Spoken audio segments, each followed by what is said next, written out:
everyone, and welcome to the first episode of Talks with the Elders, the first episode in its making and the first episode for the first quarter.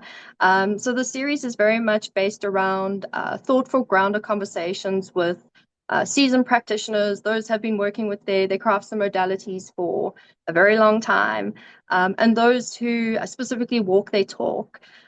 This episode that we're going to be opening up the quarter with um, it's one that I feel is really important to start with because it speaks to the things around responsibility, discernment, depth, ethics, um, especially when we're working with other cultures and other cultures' medicines and their traditions and their practices.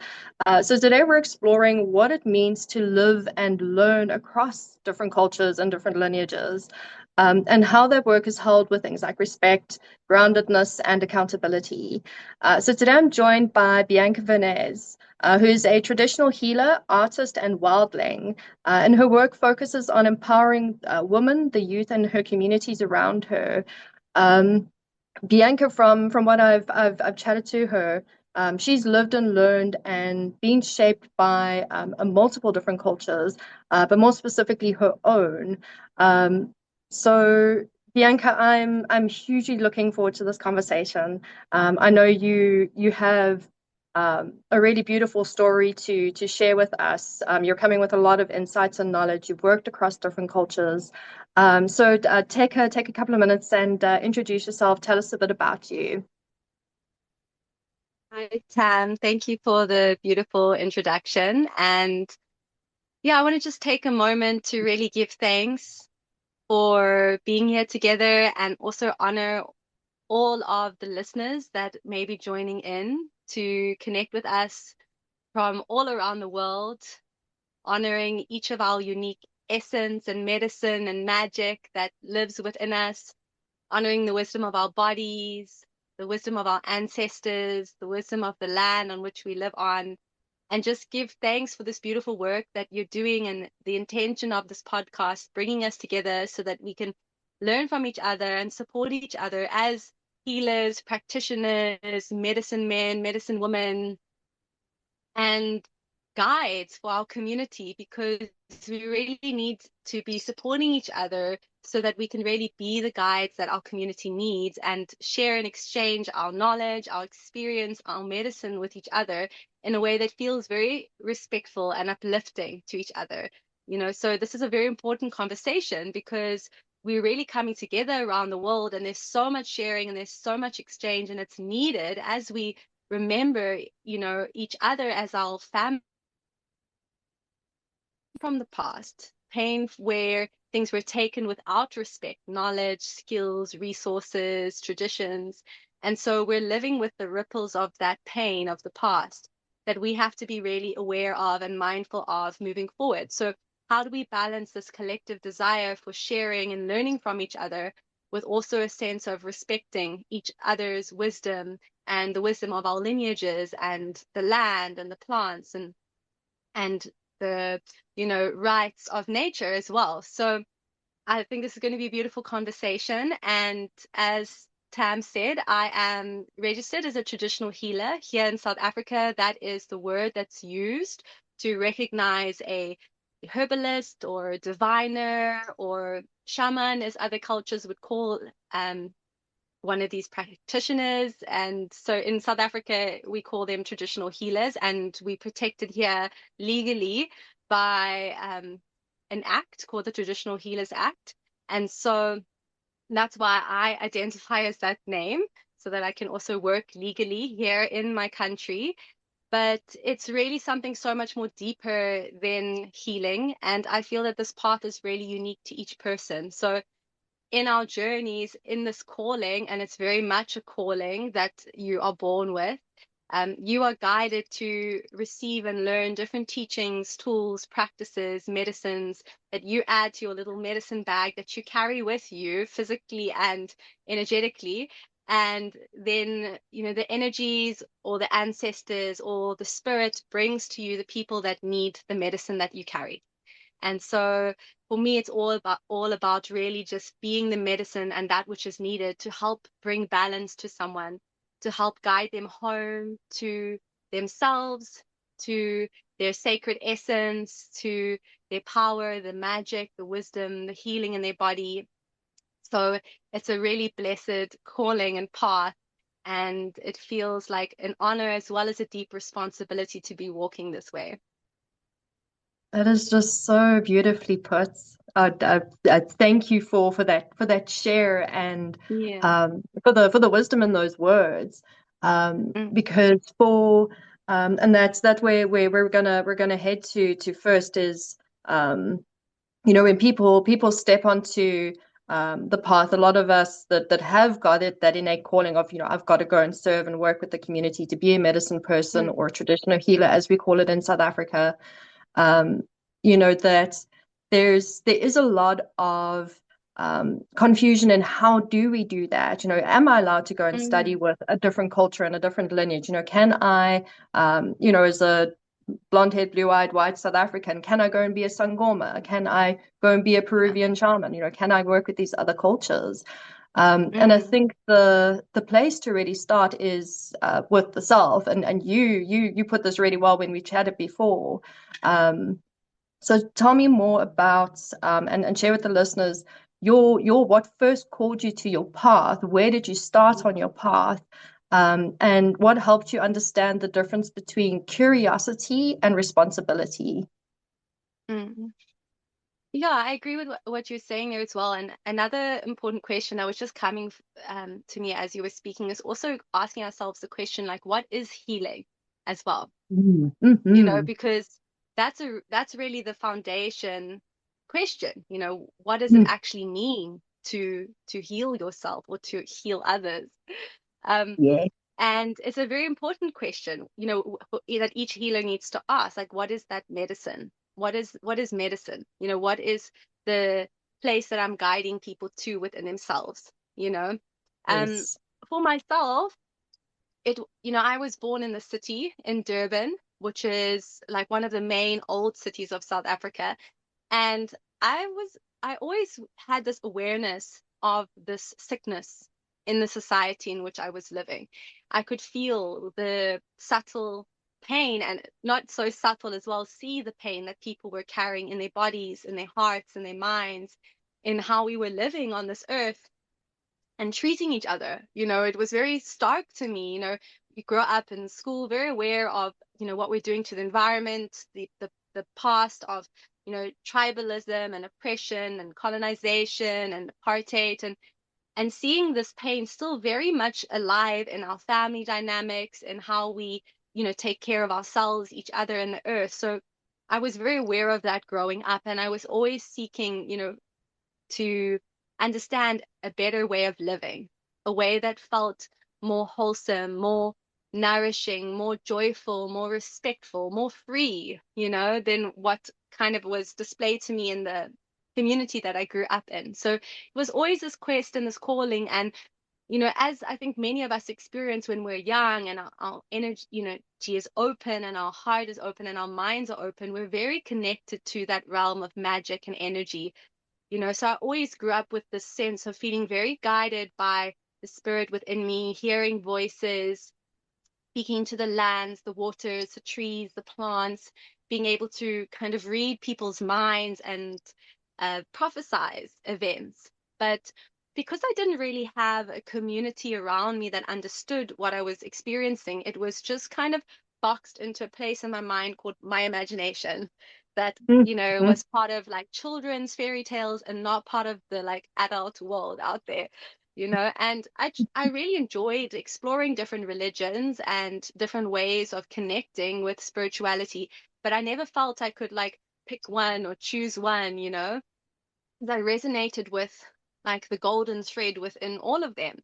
So Mm. I just kind of kept this little world of magic within myself. And then when I left to go to study in Cape Town, I started meeting other people that worked with energy, that could speak to people on the other side, people that have passed on, that could see energy. And it started helping to just affirm a lot of the experiences I was having as like a collective experience that wasn't just made up in my mind.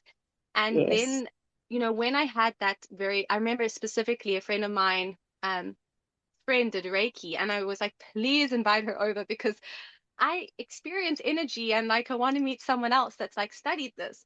And when just speaking to her, it just suddenly was that affirmation that I needed, that this is a shared experience and I can take this a lot more seriously. And so I just dove into it and I started connecting with whoever I could connect with and studying whatever books and resources I could get my hands on. And most importantly, really connecting to the spirit within me, the wisdom within me, and my divine connection. I felt really strongly guided to apprentice, and this is the ancient way of training as a shaman or a medicine woman is through apprenticeship. So in your community or your family, the elders would identify, even through dreams before the child was born, they would know, that a healer is coming into this lineage, and the child would be identified and nurtured from a young age. But obviously, in my community that I was born into, and my family, we didn't have that awareness. So Mm. I had to come into this myself. So I had that knowing inside of me that I needed to apprentice, and also the wisdom around me from some of my mentors at the time that I shouldn't just choose an apprentice, that I was supposed to be guided to one. And that was very significant for me, because when you're early on in this path, it's very easy for the mind to get in the way. You haven't really learned how to like drop out of the mind and know, when is the intuition really coming through and it's inner guidance or guidance from the spirit or the ancestors, or when it's something you're thinking you is good for you. So Yes. this is where dreams play a very important part in the shamanic path. And in many traditions and cultures, you can only perform certain initiations or rites of passage if you've dreamt it. And this is very much was a big part of the Sangoma tradition that I trained in. So in my journey at that point, I had already started, learning from different mentors, already different practices like how to connect to my energy body, how to read energy, communicate with different energies, whether it's ancestral energies, elemental energies, tree beings, star beings, things like that. I was already on that path. Um, but when I started praying about that more apprenticeship experience, which is very distinct from working with a mentor.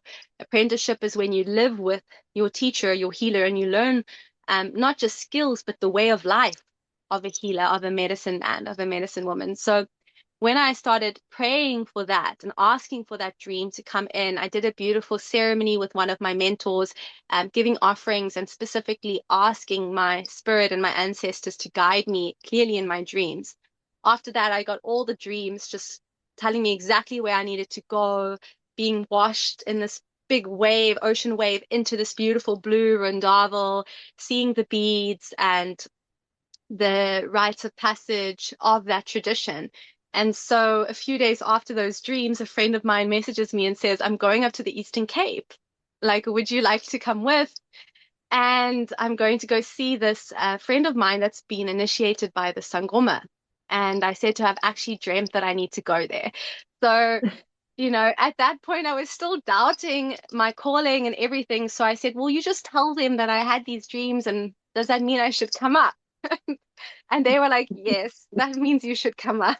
And interestingly enough, they'd also had a dream that another Twaza, which is what the Xhosa word for apprentice is, like a shamanic apprentice, they call it Twaza. And the process is called ukutwasa. And so I was called through my dreams. And in terms of that respect, that was the process of respect. They recognized the calling, they recognized the dreaming, and so I was automatically welcomed in because it wasn't something that I was trying to force. It was ordained, by the ancestors. And I'm getting all the goosebumps now. And, you know, when it comes to my journey personally as well, I'm a child of um, people that left their homelands and came to South Africa and had interactions with these tribes that were living in this land. And so I have karmic ties and contracts with these tribes here in this land. And so, yes, a huge part of my journey has been connecting to the medicine and the magic of my own lineage. And that is one of the most important parts. But within the calling to go learn from the elders that were there directly around me, um, it was not just about, the journey of apprenticeship, which I could have physically, and also what these cultures still retained in terms of their schools of medicine and their schools of training, which have largely been lost in many of the European um, countries and nations. So I understand the calling to initiate with these tribes because of the strength of the medicine here in South Africa, in the tribes and the families that I was specifically guided to. But also in that calling was ancestral healing between my ancestors and their ancestors. Because many of my ancestors, whether they're directly in my line or part of my tribe, didn't have respectful interactions with the cultures of these tribes, whether it's a Xhosa tribe that I initiated with, the Zulu, the Swazi, the San, the Khoi. I've really been called in my path, particularly to train and connect with healers of all the different tribes that live in this land.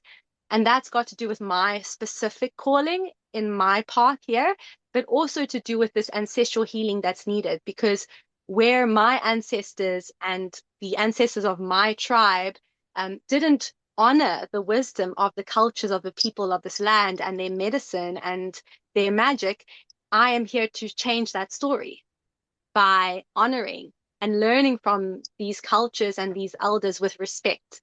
And in that, the past is healed because I've created a new story, a new pathway of respect, of reciprocity, of honoring each other's medicine and the wisdom that we carry, and exchanging that in a way that feels nourishing to everyone involved. So for me, the what I've experienced in my personal journey is that when done respectfully and under the guidance of the ancestors, that cross-cultural exchange can be incredibly healing for the people that are there alive, as well as for the ancestors that have prayed for that to take place in the future, you know?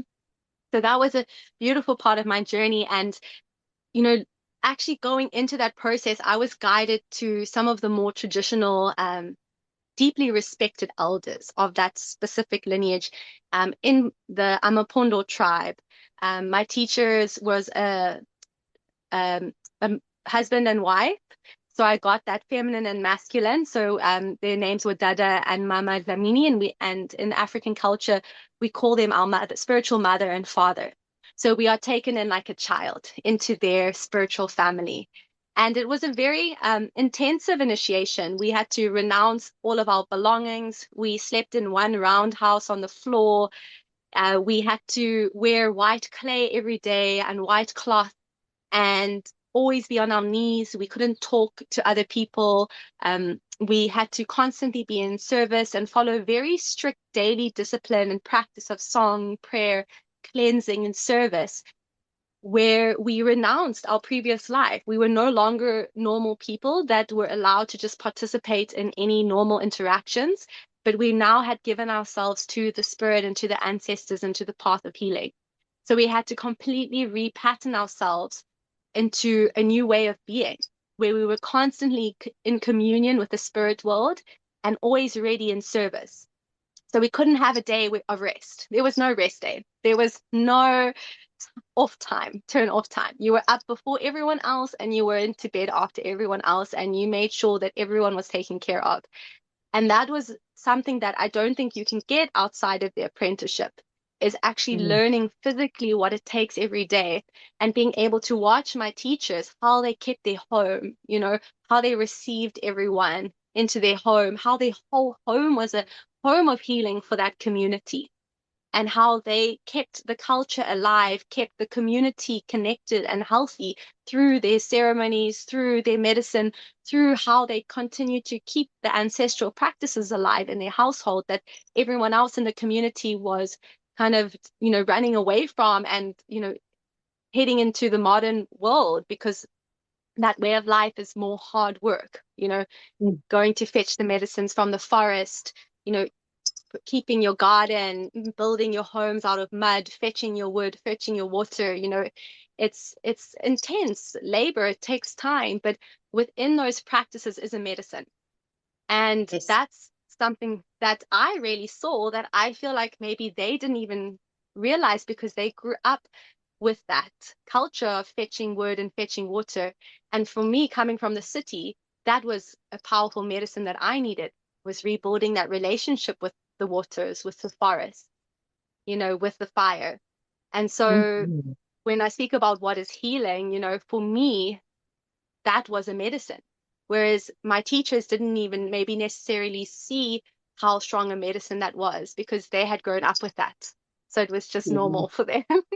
Maybe a little bit boring or frustrating for the other youth. Like, "Oh, we have to go fetch wood or water again." And I'm like, "Oh, we're going to the river to fetch our spring water." Like, so, so excited.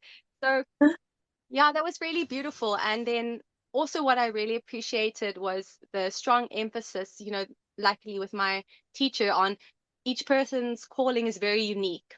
And, even in the Sangoma traditions and African traditions, it's very much recognized there's many ways to initiate. Mm. Some get called to one teacher, some get called to different teachers, some just get called into the forest or into the caves or into the waters, or, to go and learn directly from their ancestors and the spirits of the land. And so I was very supported in my journey to follow my unique calling of my dreams, of my spirit.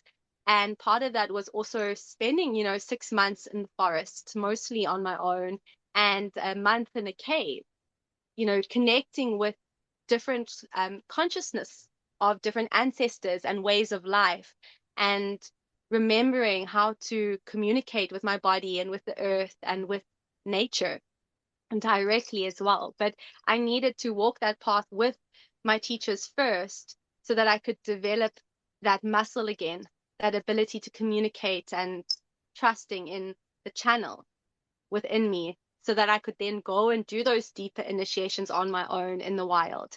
And even since then, it's been a journey of still continually learning, being guided to new mentors, new elders.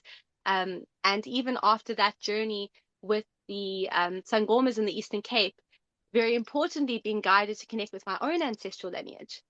Because in that time that I was there, I saw how in my path I had not focused on my ancestors. I wanted to speak to the waters. I wanted to connect with the forest and the herbs, but my ancestors, I was like, what's there? Because of the trauma and the pain of identifying them as colonizers and people that had hurt the earth and hurt others. And so there was a lot of pain and wounding there. And so, but being in the village and living with this community that honored their ancestors so deeply, honored their mothers, their fathers, and saw them as the gateway into the spirit world, into heaven, into the other side.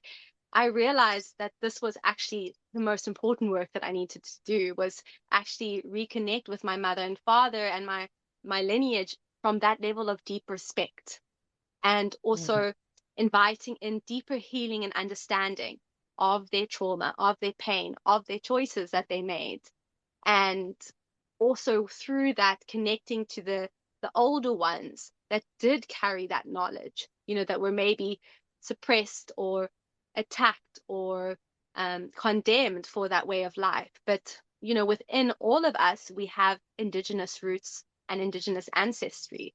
And so that's been also a very important part of my journey that was inspired through my training with my teachers in the Eastern Cape and with the Bushman healers that I connected with, to also connect with my own ancestors through different mentors in Scotland and Europe, but also directly, because obviously now I've awakened up that gift to communicate to the ancestors.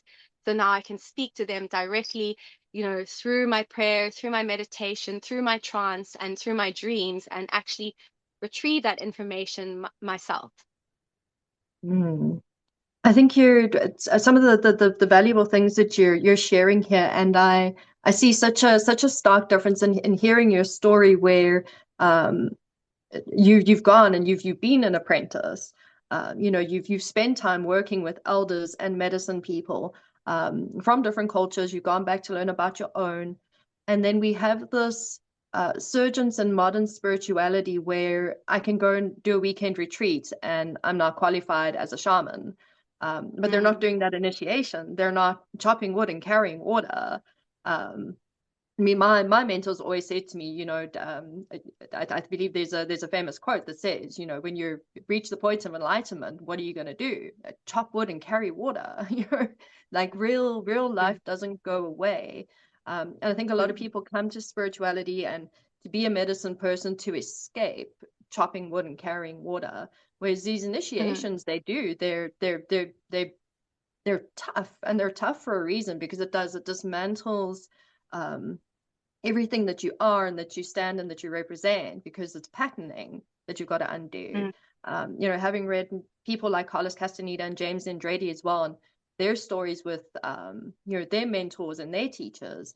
I mean, Don Juan, I wouldn't want to take Don Juan on. I mean, he sounds like a fabulous person, but as a teacher, like I wouldn't fuck around and find out there. I yeah. think looking at the modern context of what spirituality looks like, I think a lot of people are missing that initiation stage. And then I'm hearing all of Mm, these practitioners say, I'm exhausted, I'm burnt out, I'm overwhelmed, I'm not coping. And I feel that a lot of it comes in the shortfall of not doing the initiations. You're going for a mm, weekend retreat, you're cracking open a book, and you're like, I'm going to go and do Reiki now. I'm going to go and read tarot. I'm going to mm, go and become a herbalist. But there's that mm, foundation that we need. Um, and also going back to your own ancestry and your own lineage, like that is important to do that work, because that's I've heard a number of seasoned practitioners state that very clearly, that you've got to start with your own, because you don't just mm, step out into the spirit realm and be like, okay, cool, I'm here to do the work now, like let's, ancestors, let's go. Like, which ancestors do you mm, want to work with? mm, And mm, there is a multitude of different spirits out there, some that are not great, that we don't really want to be working with. And if you don't know fully when you're stepping into that realm who you're stepping in with, you're going to meet some problems. So your initial lineage and ancestral line, or like your frontline defenses and stepping into mm, those spaces. So unless you've had formal training that's taught you how to do that, going back to your own ancestral lineage first, I think is a good safe space to start as well. Um, mm, and from learning across multiple lineages, you've um, how do you how do you blend all of those? Do you work with them as individual medicines, or have they kind of integrated and become your own medicine? Because you mentioned that, and I agree with you wholeheartedly. We're, as medicine people, we're very individual, we're very unique, and our medicine is unique to us. How have you put everything that you've got together into Bianca's medicine? What is your mm, medicine? mm. Beautiful. Yeah. So, you know, when you study different lineages of medicine, you'll find that there are also common threads. We all understood the importance of connecting to that sacred essence. And for me, that is the primary medicine, is remembering who you are, knowing that connection to the divine within you. Because from that space of remembrance of who you truly are, then you can then address everything else from a space of love and compassion. So all cultures, recognize the soul and recognize the soul within you. If you look at all the basic greetings, I recognize the soul within you. I recognize the soul within me. I recognize the divine within you. And that's how we need to greet each other first. That's the first medicine, is recognizing that you're speaking to another sacred expression of life, of spirit. And that's so important, and I share about that often, is that's, if you can just do that when you meet someone, you've already offered them the most powerful medicine. It's just seeing the truth of who they are and recognizing their divinity and recognizing their sacred essence. And that, lights people up, and then from there, seeing the common threads, of working with sound, of working with touch, the herbs, the rituals, the ceremonies, the elements. nature's rhythms and wisdom. All indigenous cultures and traditions of medicine was all about bringing us back home to ourselves, bringing us back home to nature and back into balance within us and with those elements that are around us. And so I found it actually really easy to weave together. And it's been more of like a receiving different pieces of the puzzle. I found different lineages of medicine carried different pieces of the greater puzzle of what medicine actually is. So Mhm. so with the Xhosa and the Bantu tribes, they had such a beautiful rich culture of ceremony and song and dance and ancestral healing and recognition. And I learned very beautiful herbs and plants and rituals from them. Then if we move to the Ayurvedic culture, that had different practices that I drew from, their understanding of the herbs and how they read the plants, heating plants versus cooling plants, the work with the energy system in the body, which is also similar in Chinese medicine, and also in our European herbalism as well.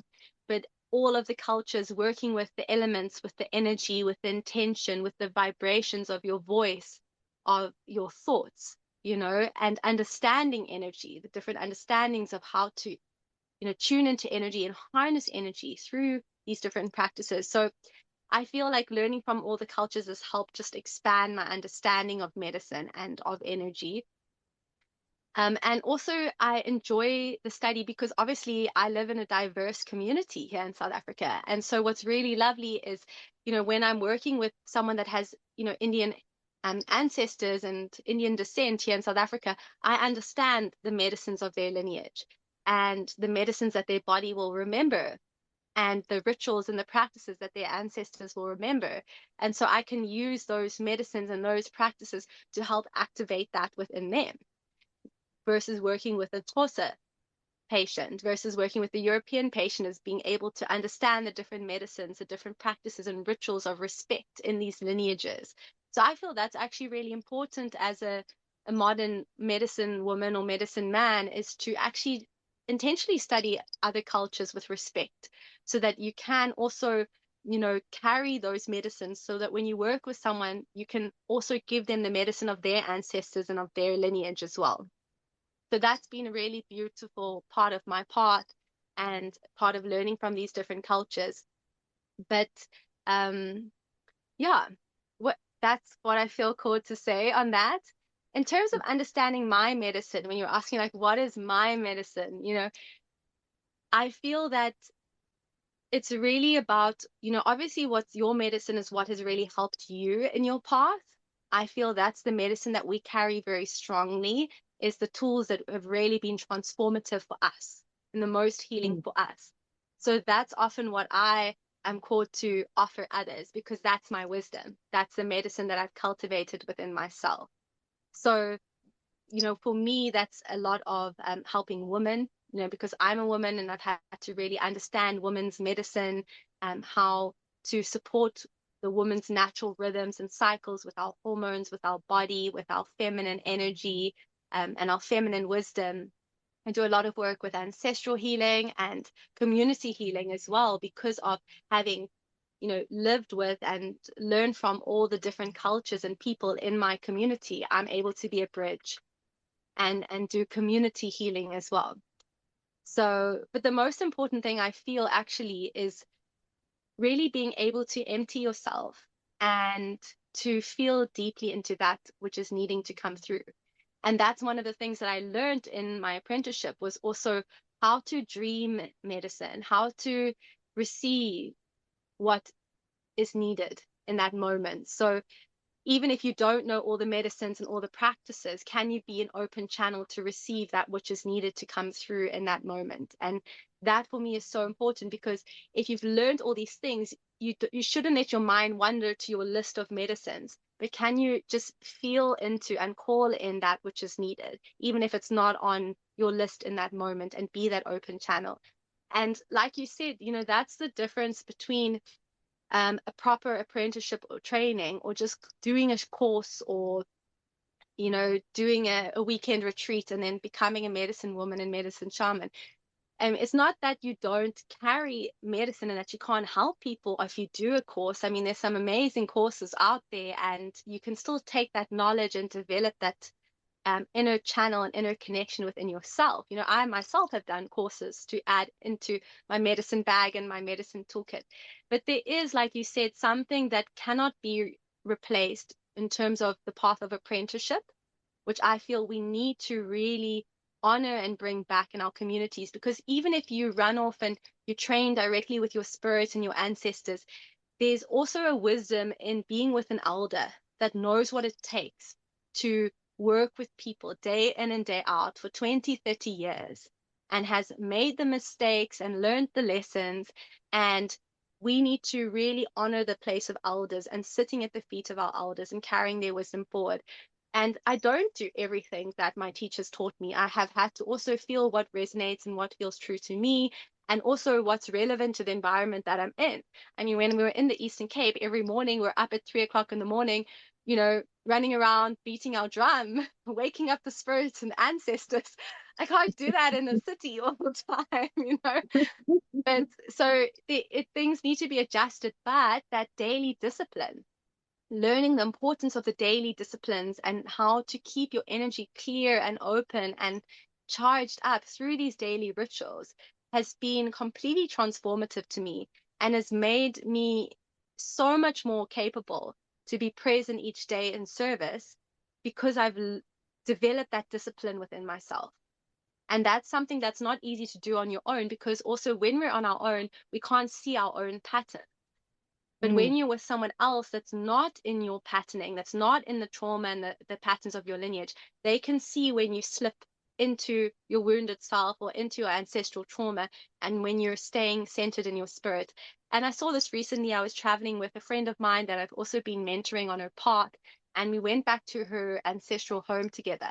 And I could automatically see her slipping into the trauma and out of her inner kind of medicine woman. And I felt my teacher's spirit with me because he's actually passed on the other side. And he was telling me how, like, he watched me do this too when he came with me to my ancestral home. Because when I was in my apprenticeship, you're not allowed to travel on your own because you're in a healing process. Yeah. So when you go visit your ancestral home, you go there to do healing and connect and do ceremonies in your ancestral home, but you have to go with your teacher so that they can keep you in that focus and you don't slip into the trauma, and start repeating it, but you can actually address it from a different perspective. And so I was there and I felt his spirit with me, and I saw how important it is to have that support, especially when doing the ancestral healing, Mm. because we're sometimes not so aware of the ancestral patterning playing out in our lives. And so that was, really profound for me to see that through my own eyes. And I had such a deep feeling of respect and love for him as well, to hold me through shifting that ancestral patterning and trauma within my own home space through having him there.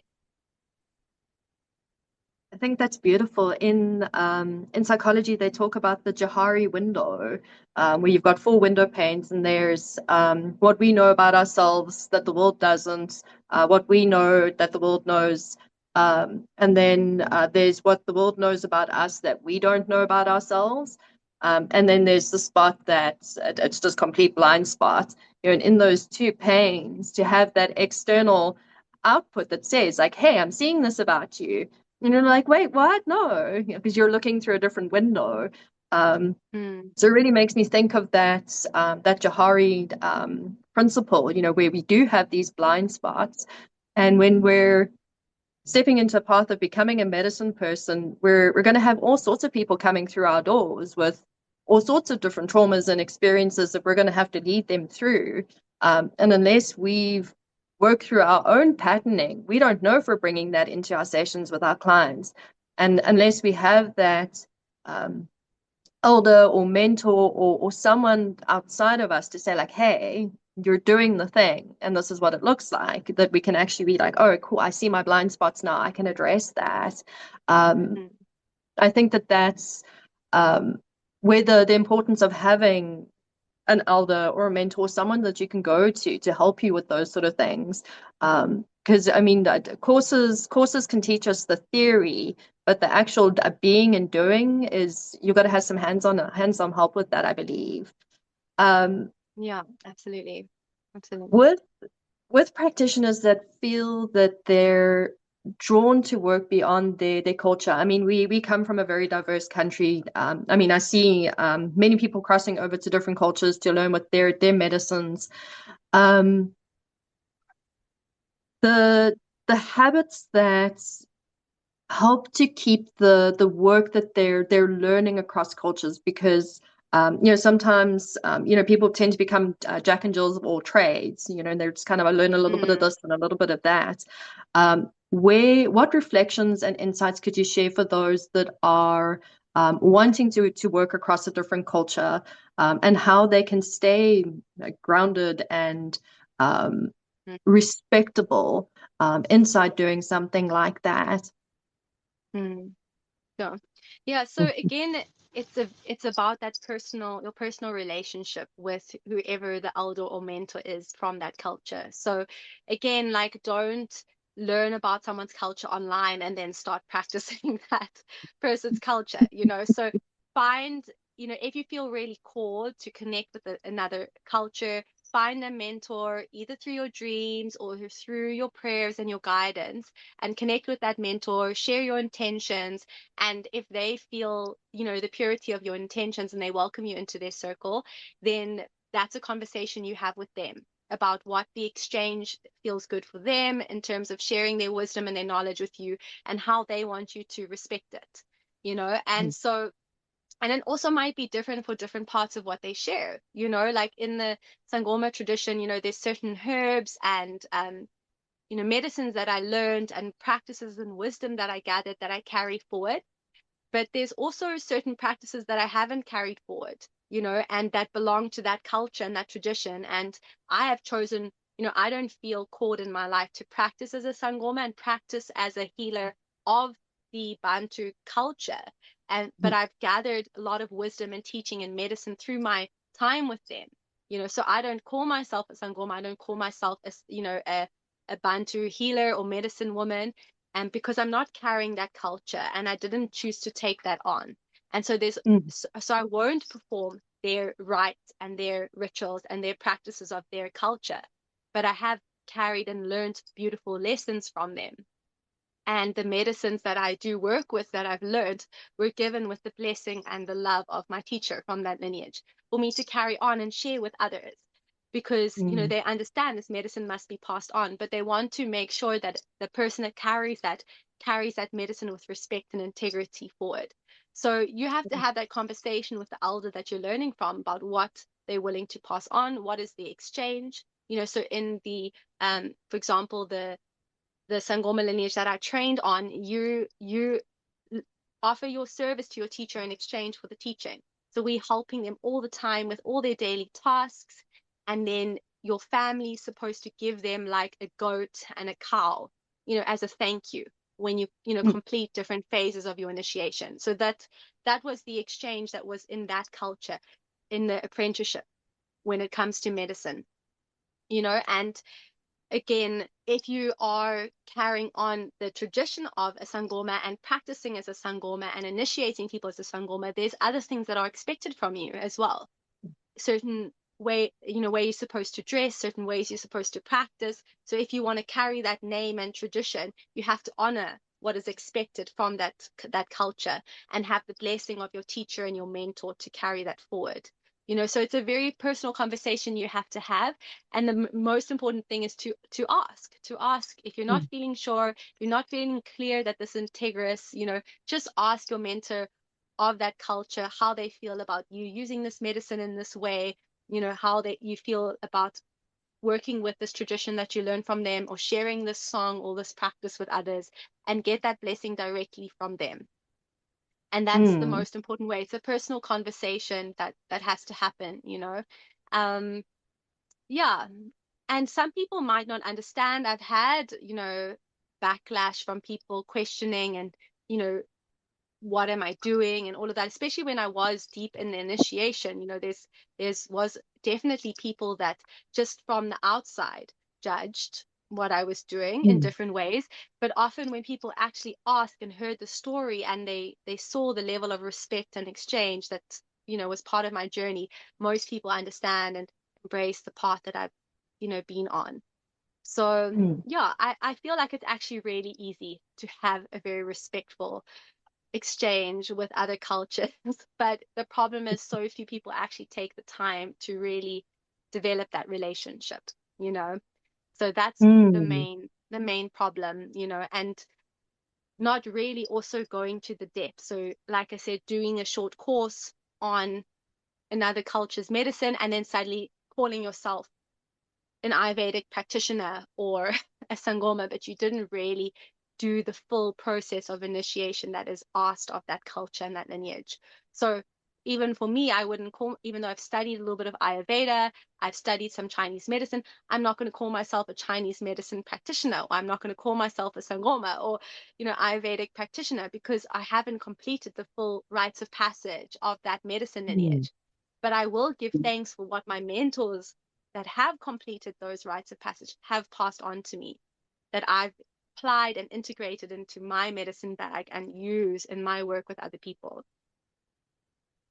So one can absolutely mix and blend medicines. I mean, much like an apothecary does, right? We blend different herbs and things. So it's pretty much a similar principle. It's just blending different types of medicines together from different cultural backgrounds, but doing it in a way that you've asked for the permission to work with that type of medicine, and you've trained and you've understood that medicine fully.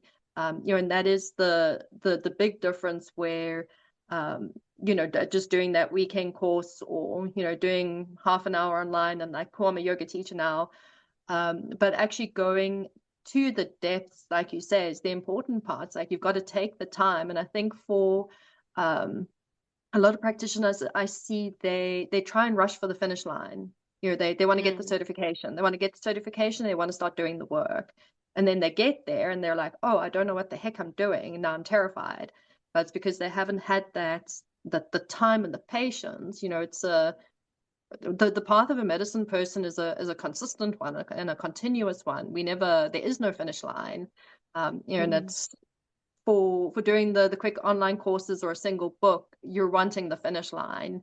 And you're going to mm, do yourself as a medicine person a huge disservice energetically. You're going to have the mm, overwhelm, the burnouts, and you'll be doing your clients a huge disservice as well. And then, of course, there's the appropriation conversation, where you're mm, calling yourself an Ayurvedic practitioner, but you've done a 30-minute course. Um, mm, and it does bring disrespect and dishonor to the line of Ayurveda, or whichever lineage you're learning. So I think mm, that is really beautiful advice to do your due diligence, and take the time. Don't rush to mm. become a medicine person. That's not doctors don't Yeah. rush. They're there for at least 7 years. Well, exactly. Like, and really the value, like, you know, people might say, oh, but where are the elders? They are there. Yes. If you really feel very serious about this calling and this path, take the time to seek out the elders. It may not be one elder. Like I said, I receive different things from different elders, but there is nothing that can replace that direct transmission from an elder of the lineage that you want to study. And Yes. it's like, first learn what has been done. First receive the knowledge that has been cultivated over generations and generations and generations. Integrate it. And then go do your vision quests. Go do your personal exploration of how your next evolution and expression of that medicine would look like when you bring your sacred essence and fire into it.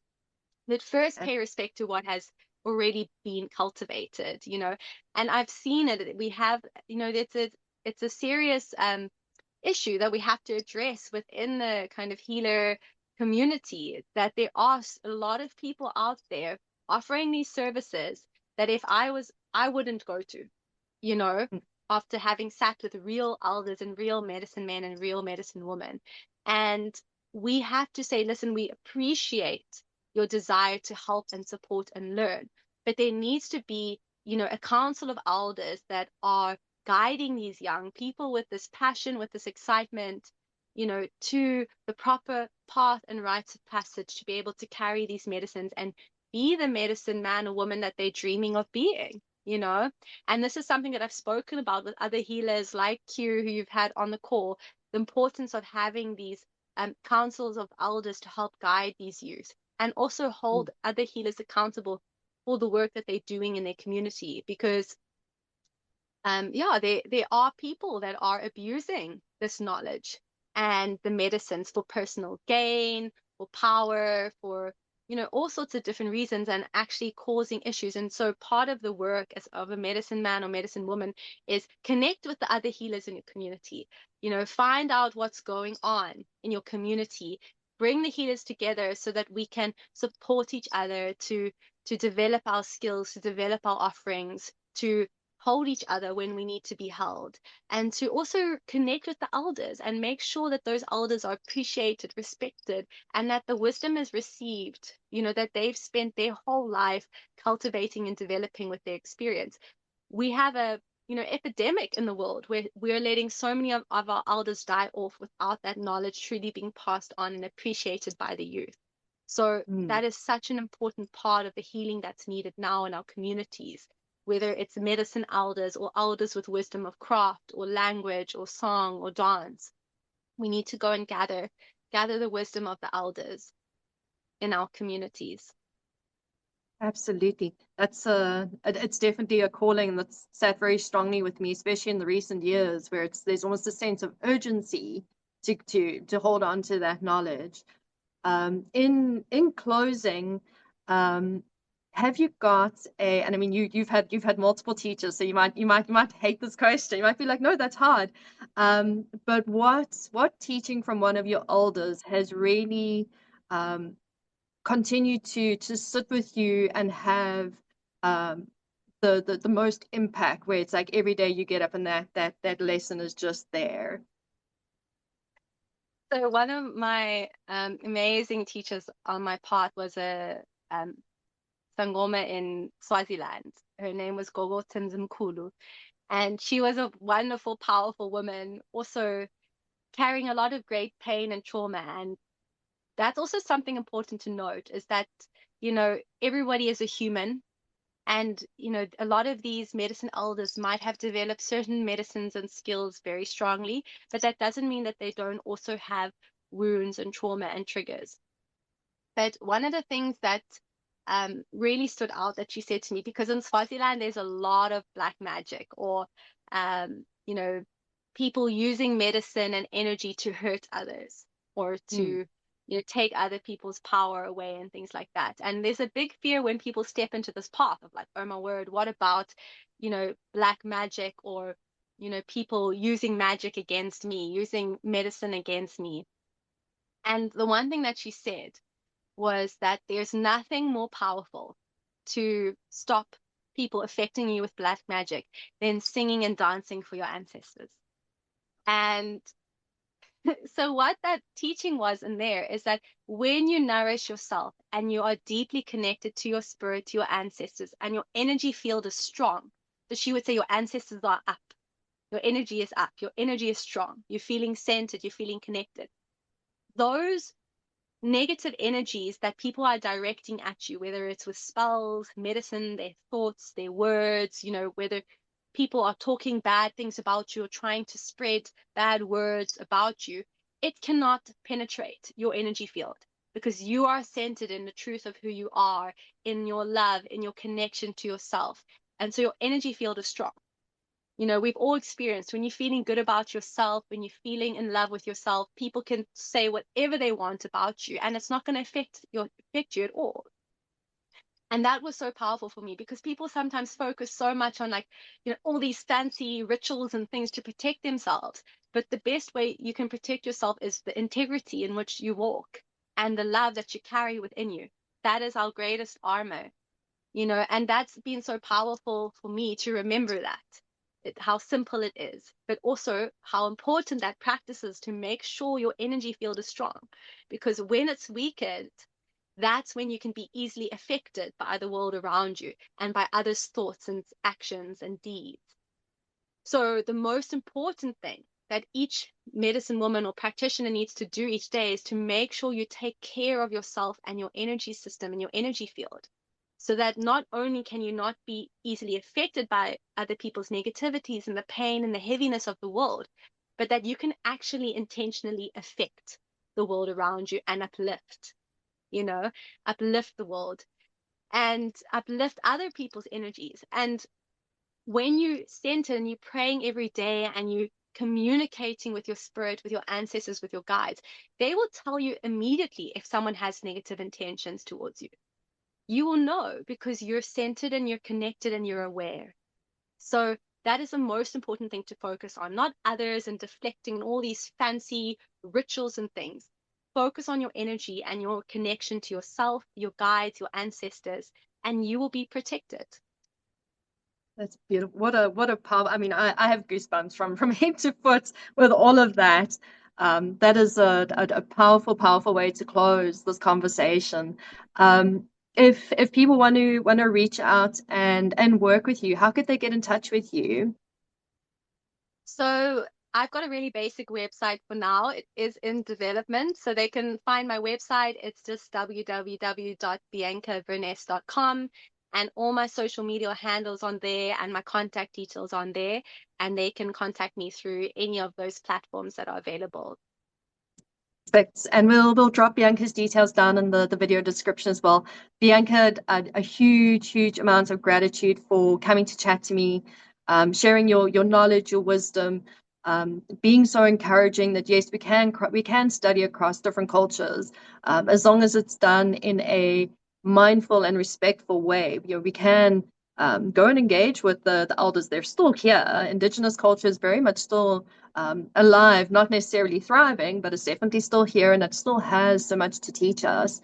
So stop cracking open the weekend courses, go do a bit more in-depth study. And I will be back next month with Lauren Grattenstein. We're going to be chatting exactly about the fact that Indigenous culture is still here. So I'll be back next month with an incredibly powerful conversation. Bianca, thank you once again for coming to share your wisdom. And we'll be back and to see everybody next month.